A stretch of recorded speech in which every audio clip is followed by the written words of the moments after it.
You are now watching Believe. Do you believe? All right, what is going on, people? It is that time. That's right. It is time to get going on Unfiltered. That sound, you know it. It's the Unfiltered Band. Welcome to another episode of Unfiltered as we begin the countdown to the Major League Baseball trade deadline. Just sitting as we speak currently 1 week away. August 2nd, the date. That afternoon, it is put up or shut up for everyone around Major League Baseball. Are you buying? Are you selling? Are you renting? Are you going for it? Are you a believer that prospects are cool, parades are cooler? Or do you think the coolest thing is to lie to your fans as an ownership and say you want to win, but not being willing to actually put the pedal down and put your money where your mouth is, so to speak? We're about to find out the answers to all of those questions as we count down to the deadline, and thank you, Unfiltered Band. We've got a lot to get to here on this show. This one today, I'm going to do as kind of like a setup, a primer, if you will, for the deadline. And, I'm not going to say it's deadline for dummies necessarily, but there are a lot of people, regardless of how long they have been fans of this sport, who seemingly, for whatever reason, seem to forget exactly what to be concentrating on when you're at the deadline. So we'll get into some specifics in terms of, some of the players that are, rumored to be moved and some of the things to look out for specifically as well here in this pod. But I want to, kind of set things up. And speaking of which, I want to set up, and you can get me on Twitter at Casey Stern, and make sure to follow and subscribe to and like all the videos on my YouTube channel, as well as Believe's. I also have some additional stuff that you can get in terms of my other channel that I have, Musically. If you want to get into that, you could do that as well. But there's a lot that you can find between now and the deadline in terms of content. Not only daily will I be doing 1-hour shows that you can find here on the pod, but you also will have an ability to get reactions to every deal. I'll be doing those here and putting those podcasts up. I'll keep you posted on Twitter where I'm going to be in terms of around the country talking about the trade deadline. And you'll also get a chance to get some live viewing on deadline day on Twitter and on social media, which I'll tell you about more as we get closer to it. Here's where I want to start, all right? Buy or sell, all right? This seems to be an easy question. And for fans, it seems like there's always an easy answer. Why are we going for it? We should be, putting all of our chips in.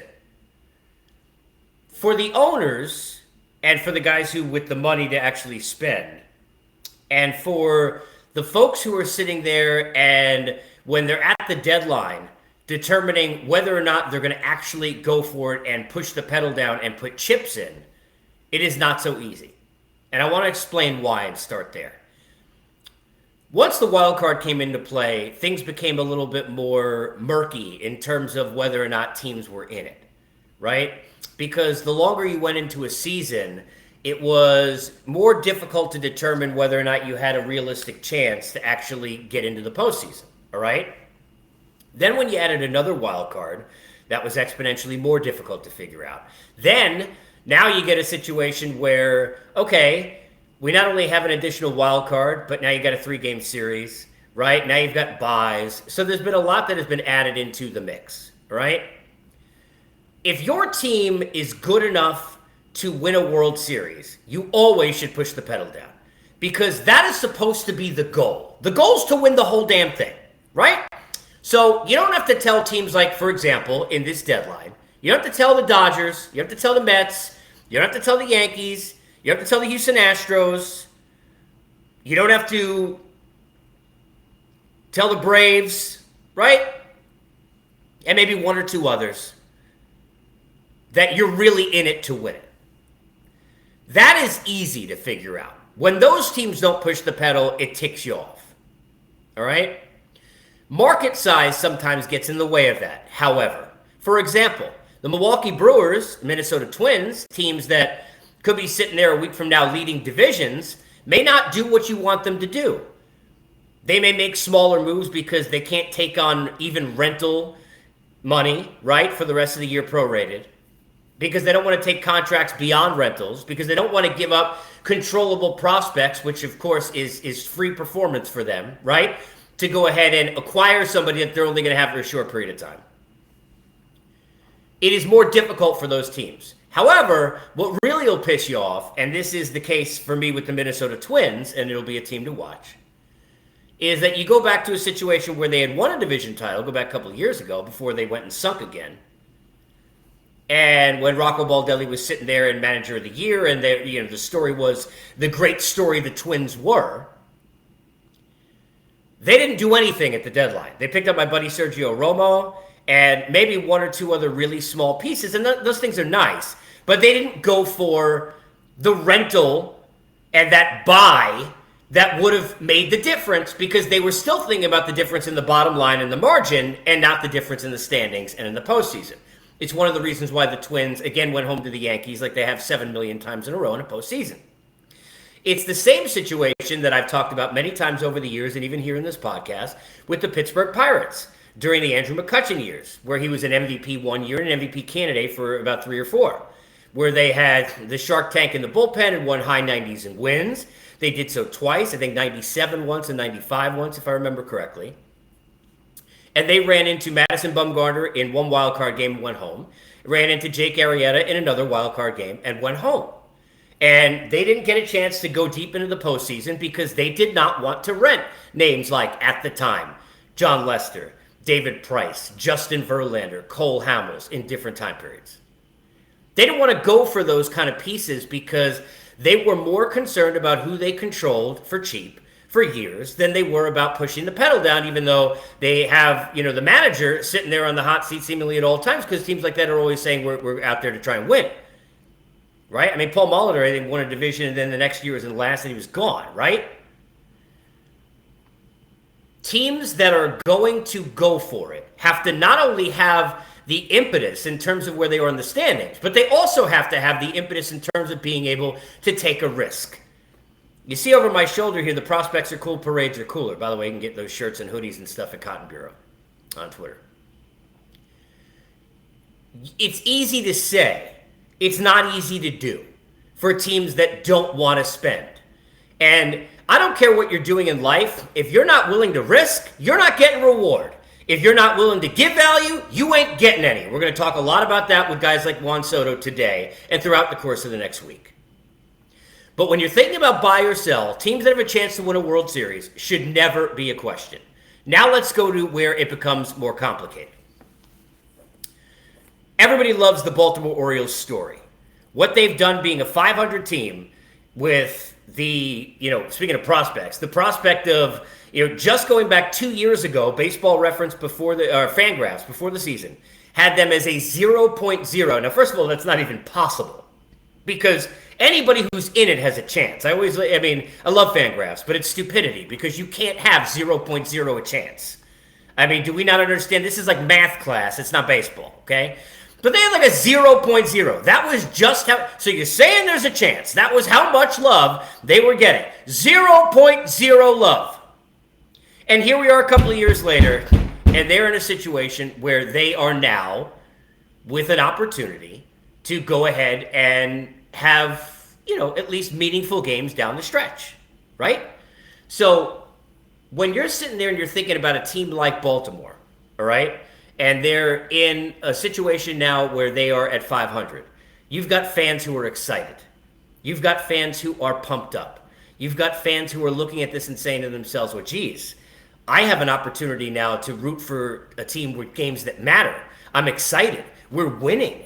Why don't we keep winning? Why wouldn't we try to keep winning, right? Well, part of the problem is, people, is that when you sit there and you look at a team like Baltimore, and you've got guys like Trey Mancini, right, who will get moved here in the next few days, and you've got bullpen arms that will get moved here in the next few days, you have to try and move those pieces because as a team, you're not really in the thick of things for a postseason. Now, again, going back, now let's full circle it, right? You go back to the wild card scenario, you're only 3.5 out of a wild card, right? So, and only a couple of teams, you got the Mariners ahead of you, right? You're sitting there and you've got Tampa Bay ahead of you, and you've got, one or two other teams that are sitting there ahead of you, but you're in it. I mean, you're in the thick of things, okay? Not many people buying the White Sox or any of those other teams that are sitting there in that 3.5, 4 game span behind. And that's what? That's nothing. We've just saw the Mariners go on a 14-game winning streak, and we saw the Orioles go streaking here a couple of times. So you sit there and you think to yourself, this is something we can do. We can actually make headway, and we can cut this distance, right? We only got 3 teams to jump, not 7. Not going to win a division. We get that, but the wild card. I mean, who knows? You can't look at it that way, because if you're sitting there and you're a fan of the Baltimore Orioles, you have to understand you've got to take kind of, let's go Paul Abdul opposites attract, 2 steps forward and then take 2 steps back. Because what you've done is really good, but you have to continue to try and now keep your core pieces and build around the other pieces. Let's go to the Boston Red Sox. Another example here. Red Sox have been terrible. I mean, the Jays put up touchdowns on them just recently a few days ago, right? They've been an embarrassment in the way they've played. My buddy AC Alex Cora must be having, I don't even know, intense therapy with what he's watching with that team. It's been terrible, been deplorable. But if you're sitting there and you're looking at the situation with the Red Sox, right? Here's a team that has played as bad as you possibly can imagine. They've got no reason, the way they're played, for anybody to believe in them. But they're still within a handful of games of a postseason spot. So you've got people who are going to make calls on J.D. Martinez and even to a larger extent, obviously, Xander Bogaerts, right? And you're a Red Sox fan. You're thinking this team stinks. Let's sell. Let's get rid of it. Let's move. But how much does ownership want to give up in a situation like Boston and have meaningless games down the stretch? It's not usually something that a team wants to do. So I think one of the things that when you're dealing with you've got Fenway and you've got the Red Sox and that brand, it's not easy to sell and to give up. It's easy when they went the chicken and beer, right, from first to last. It's not easy when you're sitting there as bad as you've been, when you're still in striking distance. Now, are you going to buy? No, I don't think you could say you're going to buy, but do you give up? I don't know. Do you want to give up Gates? Do you want to, now we know fans are going to fill at Fenway anyway, but do you want to be a laughingstock? Do you want to literally just punt the rest of the season? Not easy for those teams to do that. So whether or not to buy or sell is easy when you're at the top. It's easy when you're at the bottom. It's not easy when you're in the middle. What that does is it lowers the amount of sellers. Baseball at the trade deadline, people, is not really much different than anything else if you've been in any kind of sales. If we are sitting there and you go, let's think about COVID, right? During the COVID time period when it first really kind of broke and nobody knew what was going on and you couldn't get like a roll of paper towels anywhere, right? You would have paid $10 as a parent, trust me, for like toilet paper, paper towels, whatever, right? You've got kids homeschooling, like what? You've got pencils? I mean, there were CVS, Walgreens, and places that didn't even have anything, right? So if Rite Aid's got it, I'll go. They could have charged. At an airport, they could charge you a ton when you're at a store. Why? Because where else are you going to go? You can't leave and go to 7-Eleven. You got to eat and do whatever's in there, right? So you have no choice, right? At a train station, you get dropped off there. That place that's there, they could charge you $10 for a cup of coffee because where else are you going to go? You got to get on the train, get to work. Supply and demand is what it's all about. So you don't have as many sellers when you've got the wild card situation and the amount of teams that we just discussed. So now what it creates is a situation where everybody concentrates on the same teams. So everybody has the Washington Nationals on speed dial for Juan Soto, right? And then to the extent where people can actually think they can get in the game, not only for the prospect standpoint, which we'll get into, or the money, right? And we're not just talking about arbitration figures. We're talking about if your idea is, hey, we're not going to trade for him unless we think we can keep him long term. But now you're dealing with beyond that. You're talking about situations like, Josh Bell, right? Another guy that certainly on the Nationals is valuable. You've got people who are going to look at the Angels, and we're going to get into Ohtani on this podcast and think, okay, maybe we could pluck Trout or Ohtani, but certainly Noah Syndergaard among others, right? Teams like the Cubs for guys like Ian Happ. You think about, there are tons of players you can go to the teams at the bottom of these divisions where you could say, hey, look, that team stinks. They're not going anywhere. They're either forward thinking or it seems like they're not thinking, right? Those scenarios, you feel like you have a chance to go and pluck any of those players because they have no value currently for their teams, right? But if there's only 5 or 6 sellers, then that's a problem. And this goes into kind of part 2 of my primer today, right? Which is patience. When you make a deadline for anything, and if you have been listening to me for the last 20 years, you know that I do this all the time. If you're listening to these podcasts already, you know this. And if you just started, you're going to get the picture that I do this all the time. But I try and bring human element in because I want people to understand that there's no difference between going and making a deal in a baseball trade than there is from anything in real life in sales, whether you've been a garage sale or whatever it is. Doesn't matter. You're at a car dealership. These are all the same kind of premises, right? So when you talk about a deadline, as a parent, right? We think about, okay, like, oh, if you do this one more time, then I'm not going to, and then if you don't go ahead and follow through with that, right, then the kids are going to realize that no deadline actually exists. Now, those things happen all the time leading up to a trade deadline or in an offseason. A team will say, I'm not going to, look, if you don't give me your best offer now, then I'm taking, this player off the table. And then you get caught whether or not you're bluffing. I'll give you a scenario in a free agent where, the team and its fans, and look at Chris Davis of the Orioles, fantastic guy, long time with the Orioles, great guy, right? And what he and his wife did, donating $3 million, I think it was, in an offseason 2 years ago to St. Jude's and the kids. I mean, they're great people. But this was an albatross and a disgraceful contract. You can't give $170 million to a hitter that's a power hitter only in Camden Yards, which is basically Coors Field East, when you could find guys for 1-year deals that get at 20, 25 jacks there. You can't do that. And they needed pitching, and they made a big mistake. But if you go back to that situation, I remember being at winter meetings many years ago, and I'm trying to remember, I think it might have been in Dallas, I think it was Dallas. We were at winter meetings, and you've got the Orioles who are sitting there, and they're playing around with offers, and Scott Boras, who did a brilliant job with it. Basically, there was nobody else. The Orioles were bidding against themselves, and the Orioles were like, okay, well, if you don't take this deal, then we're not making another offer. And okay, so Scott Boras and Chris Davis said no problem, and they just walked away. And guess what? The Orioles were bluffing. They needed him. They ended up not only coming back to the table, but they paid, if you go back and check, about $10 million more to actually do it. And it was their own bluff that they got called on. They left the table, had to come back. It cost them an extra $10 million.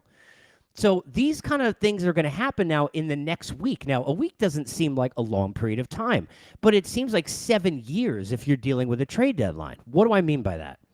Right now, the Nationals may say, hey, I'm not making a deal for Juan Soto unless you give me your top 5 prospects, right?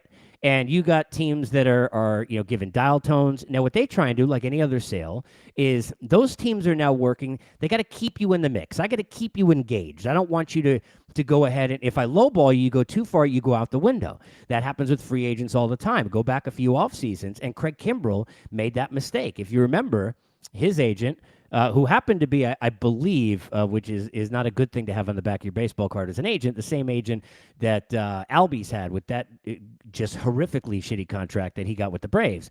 But here's Craig. Was it David Meter? I think is the agent. So here's Craig Kimbrell. He says he wants to get $100 million as a closer. I mean, look, because he had been a guy who for a long time was trying to say, hey, why aren't I getting the credit? And then people were looking at his postseason record. There was a time period when I was working at Turner in a postseason, and I don't know what it is now numbers-wise, and this is true, where for Craig Kimbrell, Mariano Rivera, right, would have to, I think it was give up 57 runs or something. Seriously, it's like, go back and it was like 57 runs without an out to have the same postseason ERA that Kimbrell did, right, at the time. But he was trying to earn the credit. He was coming off a good postseason, and then boom, okay, he wants the contract. Well, he blew himself out of the water. His asking price was so high, he couldn't keep people engaged, and then he's starting a season without a job. Teams got to be careful with that, because if you either get lowballed when you're making an offer for a player, or if they go ahead and they ask for something way too high, now conversations stop. So teams, and Mike Rizzo's very good, they're going to keep conversations going, and there probably are, even though we've, the Cardinals and I think Padres and Mariners probably maybe at the top, the Yankees involved, the Mets kind of sort of involved, and maybe one or two other teams. You're going to have these teams try and stay engaged, because the thing that they know is that the Nationals have leverage now, right? Because they are sitting here 7 days before a deadline. They will have leverage again in an offseason when they get there, because there's another 2 years with Soto. Where they don't have leverage is in between. Where they don't have leverage and they get in the sunken place is from August 3rd, when the only thing valuable about that franchise that's trying to be sold and ownership that is trying to sell a franchise will be Juan Soto, and to when they get to the offseason. And then once again, now with more teams involved, can open up and say, hey, we're trying to give you, 2 years of Juan Soto. What are you going to give me for it, right? And you can make two cases. One, they could in the offseason get more for Soto because more teams will be involved. Because even though people are saying, and they're right to an extent, hey, it's not about 2022, it is partially about 2022, people. Because the reason you're making a deal between now and the deadline is to get Juan Soto now and for the next 2 years. Otherwise, you can get him in the offseason. Now, the devil's advocate to that is, yeah, well, they're talking with other teams, so I might not have a chance to get him in the offseason. They're not going to trade him again, whoever gets him, in a few months. Now, maybe, let's say the Cardinals trade for him, and for whatever reason, they couldn't sign him long-term. You might trade him a year from now at the deadline, or the following offseason with a year left, or deadline. Now, you're not going to do it sitting there with a couple of months away. You're going to have that player. But it is partially about 2022 because those teams are trying to right now get Juan Soto because they feel not a desperation, but an onus to push the pedal down, going back to the beginning of this conversation today. And that is those teams that are at top of these divisions, right, with a chance. So that's why, to me, you're looking at teams that at least have some kind of need in 2022 for Juan Soto. Now, I said in a previous podcast, and I still believe, BLEAV, of course, hi, know where your bread is buttered. I believe that we're looking at the Padres, and I mentioned the Mariners. And look, the Cardinals, who have moved in as a big-time suitor, they're in the same kind of a mix. You're looking at the same kind of a scenario because you're looking at, what did I say? Go back a previous podcast on Juan Soto. I'm not trying to tell you I'm some genius, but when you cover enough of these, you see the trends and how these deals work. I mean, really, it's just paying attention. Teams like the Yankees and the Mets, who are going into the Subway Series, they're going to get in on Soto, but I don't believe make a deal between now and the deadline for Soto because they're not going to give the most desperate offer between now and the deadline. Both teams can afford him, which means if he's a free agent at any point in 2 years, they can get him, right? Both teams in the offseason can go ahead and try and go after him if he doesn't get traded. And both teams can get to or win a World Series. I'm not saying it's a guarantee, but they can get to or win a World Series this year without Juan Soto. So I don't need to go ahead and trade. Now, the Cardinals may not even get into the playoffs if they don't go and get Juan Soto, even though I can make the case they also need starting pitching, wouldn't you? You could sit there and you could say the Padres, hey, look, they're a way advanced option, right? The Mariners, clearly, to me, and I'll still say this, if you're looking at a team between now and the deadline, and I'm sticking to, by the way, where I was at the podcast a week ago. Now, if you've been following these, and if you haven't, shame on you. What's wrong with you people? And get me and follow me at Casey Stern because you would have seen this on Twitter also, and you can go back and look. The day before the Buster Olney comment, was it during the Home Run Derby, the All-Star game? I think it was the Home Run Derby, where he said that executives expected the Nationals to get a deal done before the deadline. I had said a day before that on the podcast that he would not be moved at this deadline. I then came on the podcast, you could check, the next day afterwards, and I said I still didn't think he'd get moved at the deadline. Why? Because the Nationals are not forced to trade Juan Soto. They're not. And you're going to need a team to be overly desperate. I'm going to tell you right now, I still would put the pie at 60% he doesn't get traded before the deadline and 40% that he does. I think there's enough chatter that you always, all it takes is one. I had a GM say this to me years ago, and it's so very true. You've only got 30 jobs in this sport, right? There's only 30 people. You take any 30 people, I don't care what you're doing, and I'll go back to the Family Feud thing I always bring up, right? 100 people ask this question, what do you talk into if you want your volume to increase? And you're like, oh, number 1 is microphone, number 2 is megaphone, number 3 is PA system, whatever you want to talk about. And, we've got the last answer, number 8. And now it's the Jones family going for the steal. Okay, what do you think it is? I don't know what it is. Let's find out. Oh, 3 people said it's a magnifying glass. No, that's not your voice. What? Those people, all it takes is one.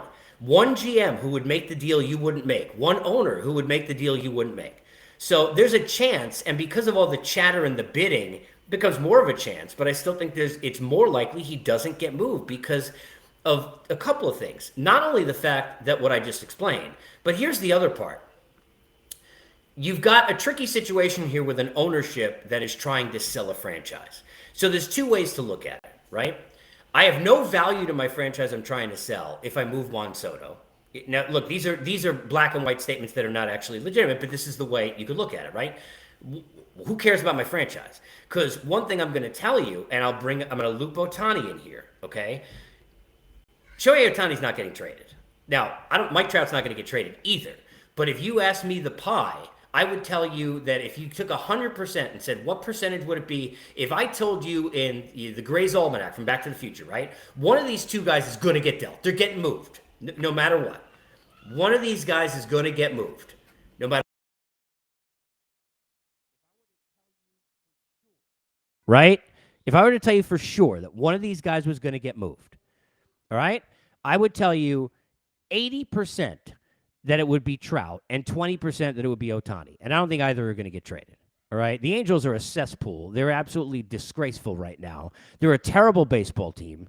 They can't do anything right. They have no value at all in terms of even being watchable, except for Mike Trout and Shohei Ohtani. The difference is because of when you think about the kind of things that Ohtani does and the money that he's bringing in and the international flavor that he brings to you, the value of Ohtani to your franchise is way more than Mike Trout. And because of that, I think if you were to tell me, hey, surprise, surprise, Casey, one of these is getting traded, and I don't think either are, it would be Trout, not Ohtani. Even though you may want Ohtani more, even though he could do both things for you, right? Maybe one team wants him as a pitcher more than a hitter, whatever. The value of him to the franchise monetarily and to Artie Moreno, who hasn't spent enough of his money in the right places, right? Tony Two Bags, who's out for the year, obviously with an injury, but can't pitch, right? All the bad money they spent on the Teherans and the Harveys and the Cahills and all the pitching that they've just wasted money on, and the bullpens they haven't built, and all the things and the mistakes we could talk about, right, with the Angels. When you think about all of that, the biggest value of that franchise right now is not even Mike Trout's the best player in the world, but he's not the biggest value. The biggest value is Ohtani. He can't get moved. Now let's go to Soto and the Nationals and loop it back in. This is where it gets tricky. Which way do you look at it? And I think, in talking to people around the game in the last few days, I've heard both of these, all right? So I don't know which one it is. I really don't. I've heard, well, the Nationals have to get rid of Soto because if they don't get rid of Soto, then the ownership that comes in, right, is going to have to go ahead and instead of, selling the franchise and the fan base that, hey, look, we're going to build and here are all the great things we're going to do, and it may take 5 years, but don't worry, we care about the city and we love the ballpark and we want the Nationals to win and we've been National fans our whole life or whatever the spiel is going to be, right? When they get into all of that, you don't want the first thing you do to be trading Juan Soto because now your ownership, you as the new owner that you want the fans to get excited about, are now tied to the deal that you made to get rid of the best player that's ever played for that franchise. All right? And I said it. Okay? That's one way of looking at it. The other way of looking at it is an ownership doesn't want to come in and no one's going to want to buy a franchise that has no value whatsoever, a terrible team, a bunch of kids that they get in some deal that no one's ever heard of or cares about, nobody to put it on a calendar, nobody to put it on a cereal box, nobody to put on a billboard in D.C., and Juan Soto is a guy who does all of those things. Now, your franchise is not good. Your team is not good. But I know I'm going to have an MVP candidate, right, when he's here. I know that every day. I'll give you an example. Last night, I was on Twitter just kind of surfing around, scrolling through, having trouble sleeping. And Juan Soto had hit a triple in a game that was, look, it was against the Dodgers. The Nationals won. But Juan Soto had hit a triple, and I'm watching tweet after tweet after tweet, a video about the triple, of the at-bat that Juan Soto had, about how great Juan Soto is, retweets about how great he is, retweets about the at-bat he had, breakdowns of his game where he had 2 hits and a walk. All of this, right, one after one after one. We're talking about on the East Coast where I am after midnight. West Coast game, right? Now, the Dodgers, it's like the best team in baseball record-wise. They got a big lead. Nobody cares. This is not a huge game. It wasn't the Dodgers. Nobody cared about the Dodgers. It was Juan Soto. I also saw this morning when I woke up, one of the most highly kind of pushed around viral tweets was Juan Soto handing a ball and playing around with the fans in L.A. who want to trade for Juan Soto. The Nationals franchise is unwatchable, and you don't care about it, and it doesn't exist, and it has no relevance without Juan Soto. Right now, you've got one of the most relevant players in the world. That is a big deal. So is it going to be they want to get rid of him now because the new owners come in clean slate, right? And is that how the current ownership feels about it? Or is it the other way, and they think, well, geez, we need to have some value to give. And maybe the new owner comes in, doesn't want to move Soto. Maybe we want to keep Soto. these are the questions that make it, and they kind of muck up all of this. They make it murkier for Soto, and it's why I think there's at least still, I won't say far better, but a better chance. I'd say 60-40, maybe even 65-35, and these are arbitrary numbers, but I think a better chance still that he doesn't get moved than he does get moved for that reason. So you've got, do I buy, do I sell, where do I sit? How does all that work? Then you've got, okay, if I'm a seller, what players are valuable to me and what aren't? Now, rentals are the easiest on both sides to figure out.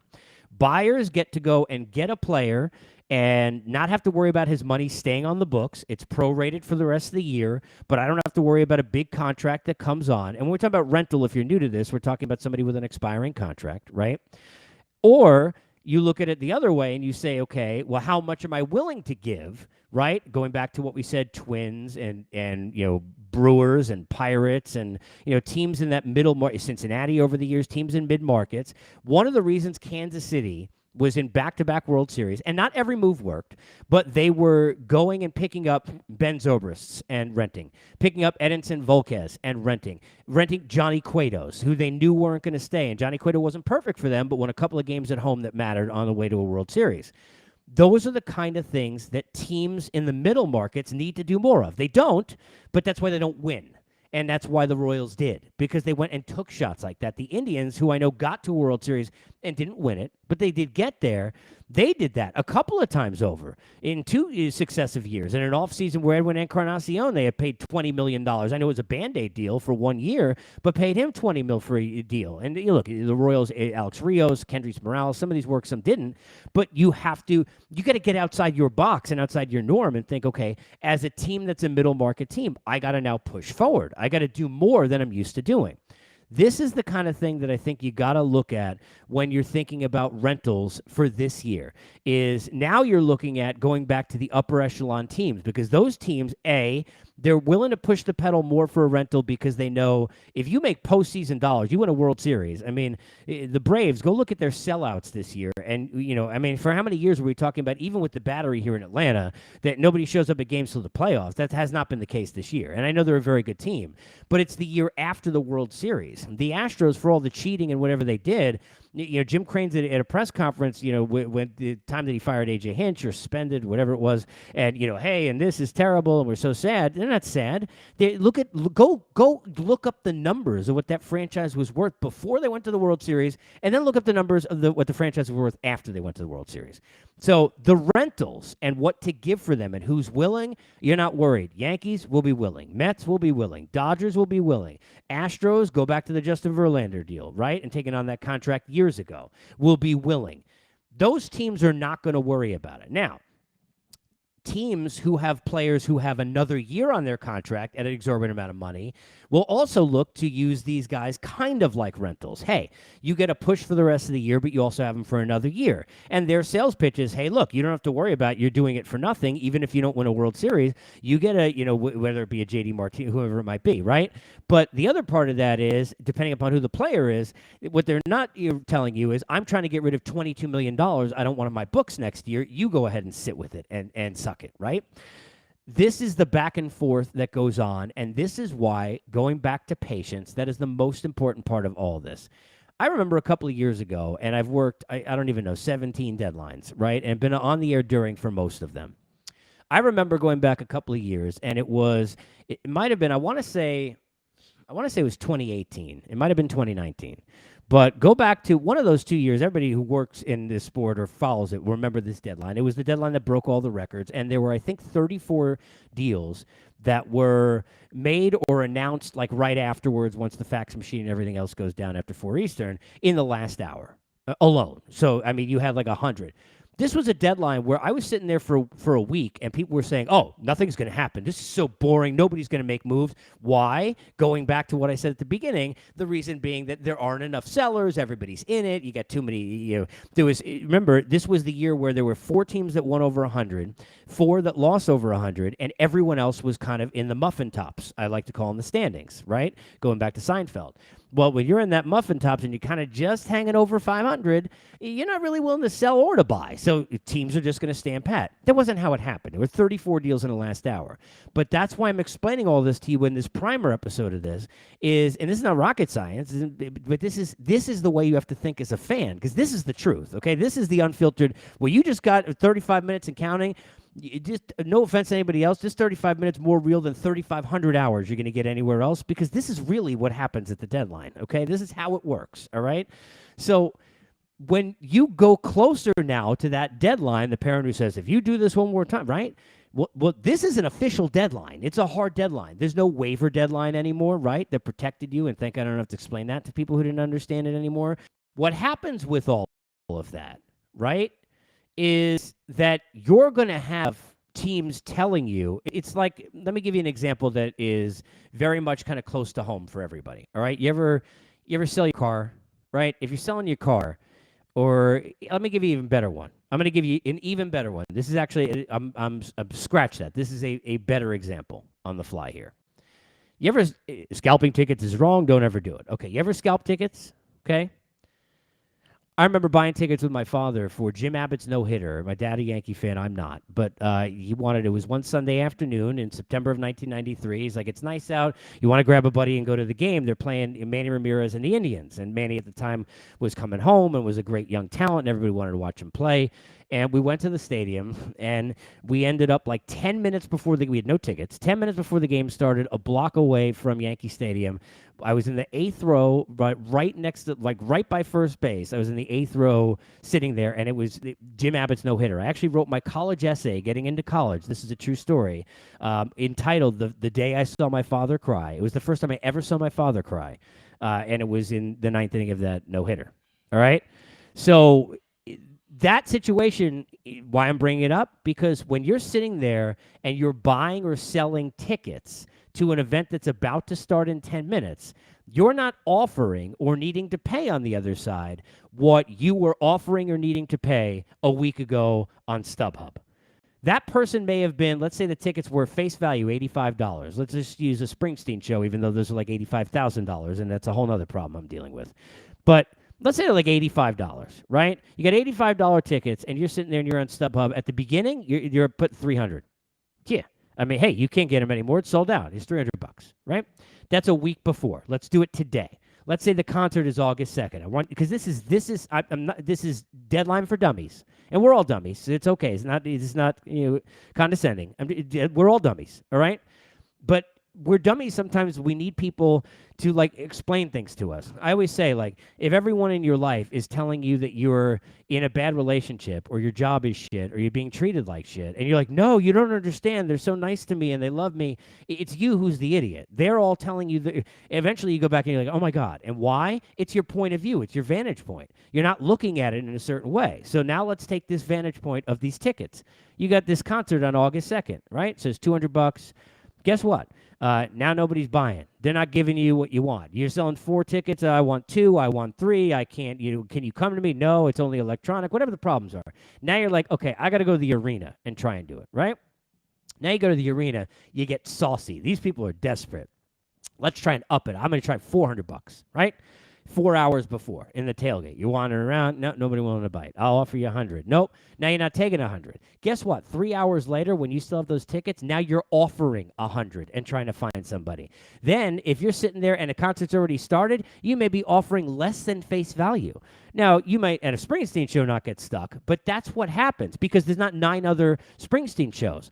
But at the deadline, follow me, when there's 9 other players and 9 other teams you're having conversations with, and you're trying to play this down the same way with those tickets, that deadline comes, all of the value and leverage that you have as a seller is now dropping.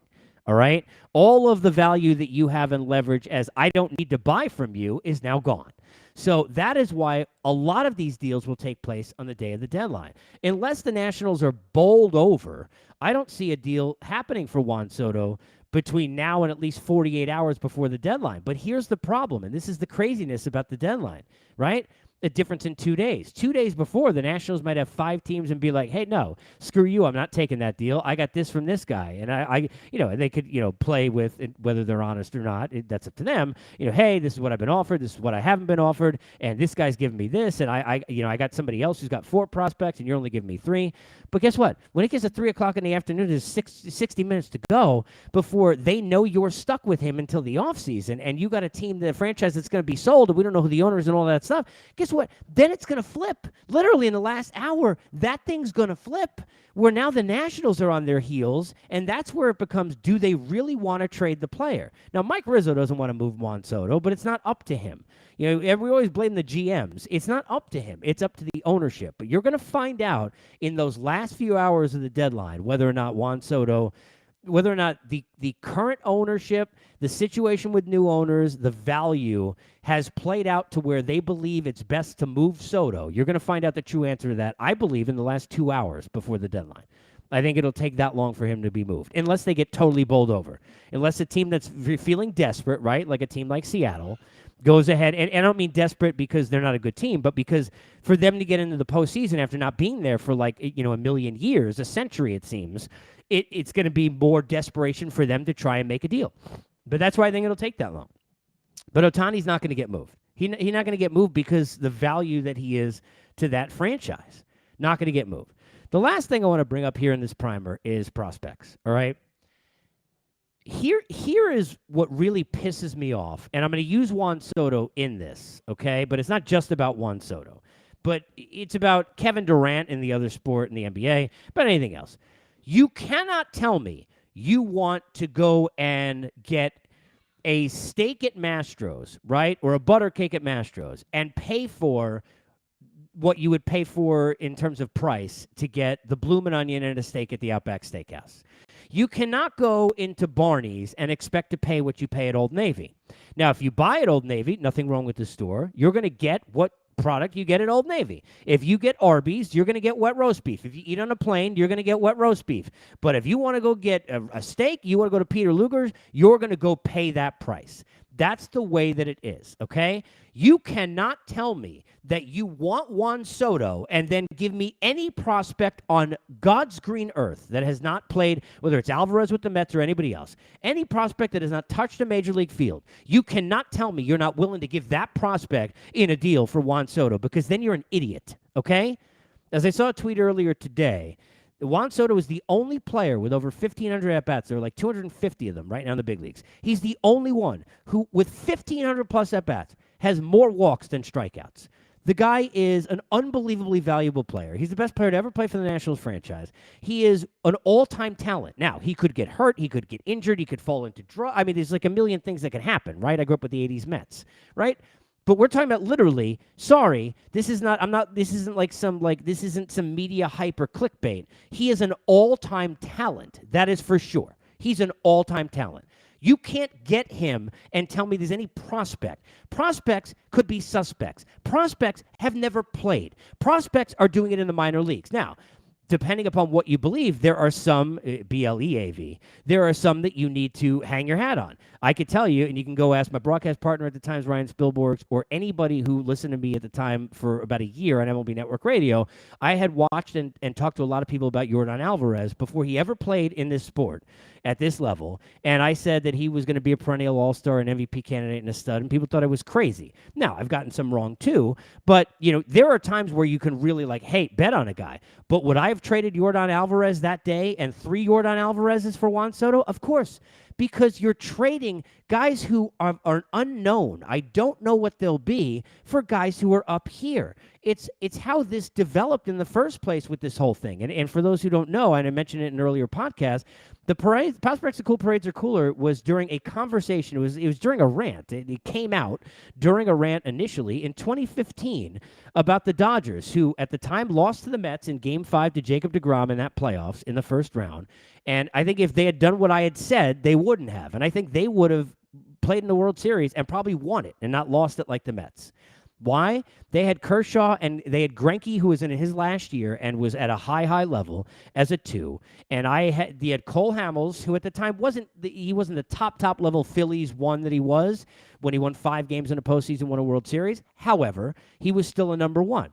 Cole Hamels ended up getting traded, not to the Dodgers, but he did get traded to the Texas Rangers. He beat Dallas Keuchel head-to-head twice down the stretch, and they won a division and beat the Astros. Okay, now they didn't win the World Series, but they did beat the Astros. Okay, now in this scenario, all right, and I believe it was actually, I think it was the year that Dyson with the Bautista home run when they lost to the Jays, I think, with those errors and Andrews and company in the playoffs.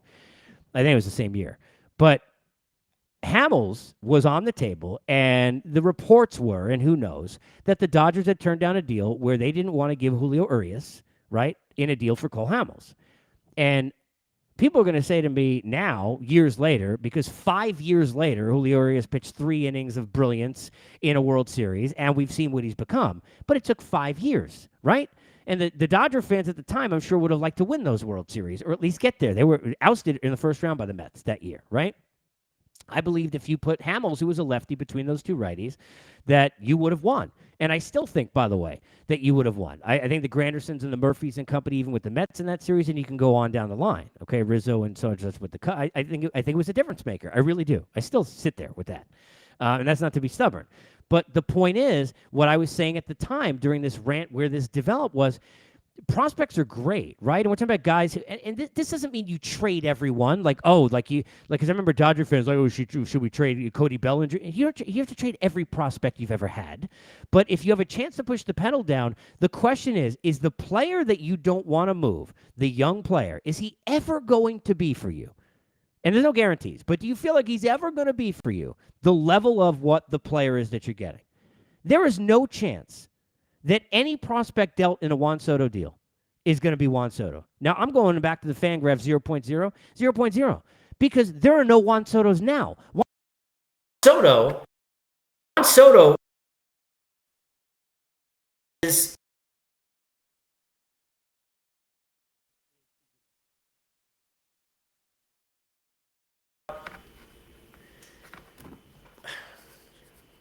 when you're talking about a guy like Juan Soto's a unicorn, okay? This guy's a unicorn. There's only one. There's only one now. These guys don't grow on trees. You can't tell me any of these prospects. Now, you got to trade 5 of them. What if we deplete the system? I get all that. But this goes back to, if you have a chance to win a World Series now, you win it. It's like, I give you, to kind of really expound on this point, I hear people say, and this is a question that, to me, is not a question, but would you rather root for a team that wins 5 division titles or that gets to the playoffs twice in a 5-year span but wins a World Series? And a lot of fans nowadays, now let me tell you something, I'm only in my mid-40s. 20, 30 years ago, no one would have said they'd rather just get to the playoffs, win division titles. No one. No Braves fan who won 15 division titles and only won 1 World Series would have said that. Trust me. Here at Atlanta. I can go ask them for you if you want. Nobody. But nowadays, with the way that fans are, because they're just bananas nuts, they're like, no, I would way rather have a chance to win every... No, I'm not telling you a chance. Like, I'm telling you, we're after the 5 years, and I've looked in the future. You're not going to win the World Series. You're going to win 5 division titles. So you're going to get there, but each time you're not winning the World Series, right? The other way, you're only going to get there twice. You're going to win a World Series. And you got people who say, I'd rather be winning division titles. What are you, crazy? I'd rather miss the playoffs 4 years. I'm a New York Giants football fan. They are deplorably, stupidly, horrifically bad. They are awful, okay? Even things that look great, like Saquon Barkley was going to be, are not, all right? They're terrible. You think I care? With 2007, 2011, what they did with Eli Manning twice in a 4 or 5 year span, which in football, I mean, you're lucky. I mean, I know Jet fans in my life that are friends of mine. They're still having bad dreams about Ken O'Brien. Are you kidding me? I don't care that the other times they stunk. I don't care that they stink now. It doesn't matter. The year that they were 9-7 and barely got in the playoffs, and then they won all the road games, won a Super Bowl, you think I want to give it back? You think I give a shit? I don't care. That is the way you're supposed to be as a fan and as a team. If you got a chance to win a World Series, you take it. Okay? It's like Kurt Russell when he was Herb Brooks in Miracle. You go out there and take it. That is what you do. That's the prospects are cool, parades are cooler. That's the pushing the pedal down. That's when you're a buyer. That's when you're a renter. That's when you go after it. Sure, I'd rather own a player for 6 years, but if I can rent and this guy can be a difference maker, he could be a difference maker. Now, one thing we're going to get into tomorrow, and our guests will start rolling in, and we'll have these every day, is I want to get into the deadline is not, and remember, I will have pods up reacting to every deal also. So we'll have a lot of specifics. It's going to be crazy. We'll be very busy. All right. So please, this is the unfiltered revolution. That's what I'm calling it. I want you on board. Get on at Casey Stern, like all my videos, and subscribe I've got 2 YouTube channels. I got one that's more fun and music and stuff, and I've got one that's unfiltered. We're staying unfiltered on Twitter. You can ask me, DM me. I don't care. I love talking sports and music and anything else in life. But one of the things I want to talk about tomorrow is I want to get into that it's not the big names that are moved at the deadline that are the biggest deals. Almost always, it's the smaller ones. Did anyone think Cody Ross off waivers was going to be a big deal for the Giants, or Marco Scutaro even when he came over? No. Nobody thought those guys were going to be big and be valuable, right? Somebody said to me the other day, and I'm not saying Dan Vogelbach's going to be this guy, but I was saying, hey, look, Mets will have more moves. They'll get a right-handed bat. I think Mancini or Bell or somebody will end up there, or Wilson Contreras maybe, higher end, and they do the right-handed bat with a catcher instead.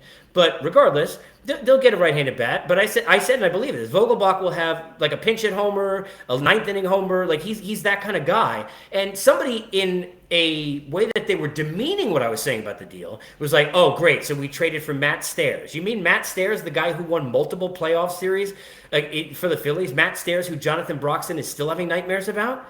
That Matt Stairs? Those players make a difference. They don't get chatter as much. They don't get talked about as much.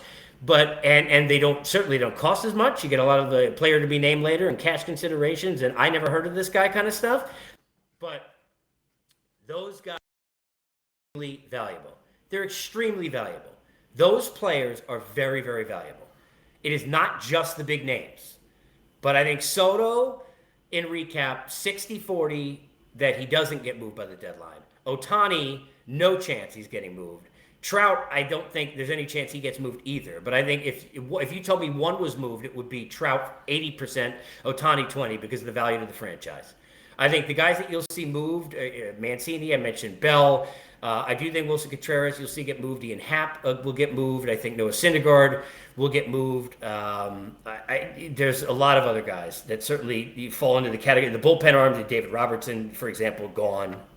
The question is, and we'll get into this tomorrow too, are there some whales out there, I mentioned Xander Bogaerts, that are attainable that we're not thinking of? Are there teams that are going to go ahead and do something that is stealth and go grab a player that you didn't think could be moved? Like when a Troy Tulowitzki was dealt to the Jays and they made like 20,000 trades to get into the playoffs. We'll get into that tomorrow. We'll have daily pods. Get me at Casey Stern. Like, subscribe to all the videos and the YouTube channels and Believes as well. Much love.